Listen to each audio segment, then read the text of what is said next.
జానకి వాళ్ళ నాన్నగారికి నేను జామీనిచ్చి విడిపిద్దాం అనుకుంటున్నాను నాన్న. మీరేమంటారు? అలాగేనమ్మా. ఆ పిల్ల ఆ నేరం చేసిందంటే నేను నమ్మలేకపోతున్నాను. ఇక వాళ్ళ నాన్నంటావా పాపం, ఒట్టి అమాయకుడు. ముందు జామీనిచ్చి విడిపించు, నిజం నిలకడ మీకు తెలుస్తుంది. ఏమిటయ్యా పాండు, బొమ్మలు గీస్తున్నావు? బొమ్మలు కాదు సార్, జ్వాల కేసుని మన మట్టి బుర్రకి ఎక్స్ప్లెయిన్ చేస్తున్నాను. వద్దయ్యా, ఈ కేసు గురించి నువ్వు ఈషన్ మాత్రం కూడా ఆలోచించుకు. అదనమాట.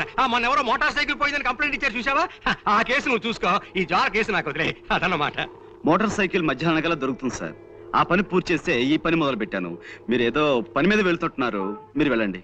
వెళ్తానులే, నువ్వు ఈ కేసు గురించి పూర్తిగా మర్చిపోతేనే గానీ నాకు మనశ్శాంతి ఉండదయ్యా. అదనమాట. చూడు, పెద్దవాణ్ణి, 20 ఏళ్ళు తిహార్ జైల్లో ఉండొచ్చిన వాడిని, కాస్త గౌరవం చూపించు. అదనమాట. అలాగే సార్, మీరు బయలుదేరండి. బాస్ వద్దంటున్నారు కదా, మనం ఈ కేసు వదిలేద్దాం గురూజీ.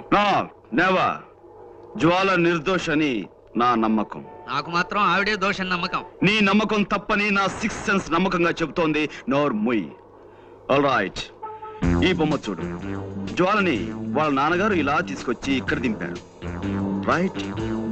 జ్వాల ఇలా ఫోన్ దగ్గరికి వెళ్ళింది. రైట్. శవం ఇక్కడ పడుంది.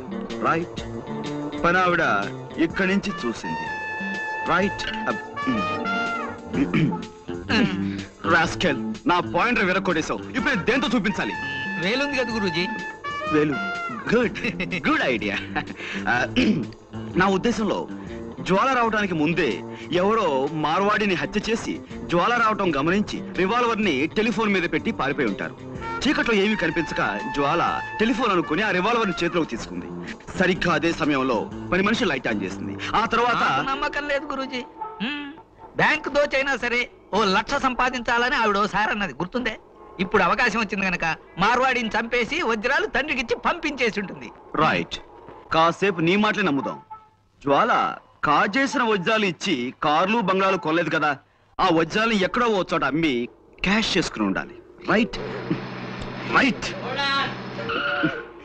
Right right. గ్యారంటీగా రేపో ఎల్లుండో ఏ బంగారపు కొట్లోనో అమ్మి తీరుతుంది, వెళ్ళి చూడండి. సరే, రేపటి నుంచి జ్వాల్ని నీడలా అనుసరిస్తాను.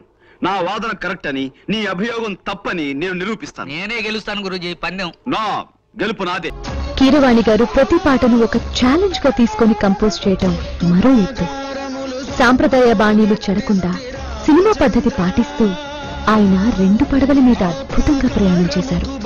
నటీనటులు, ముఖ్యంగా నాగ్, స్నేహ, సుజాత పాటల్లో విలీనమైపోవటం ఏదో కొత్త లోకానికి తీసుకెళ్లినట్టు జనం ఫీల్ అయిపోయారు. ఇక రాఘవేంద్రరావు గారి గురించి చెప్పేదే ఉంది. అణువణువు తానే అయి విశ్వరూపం చూపించారు.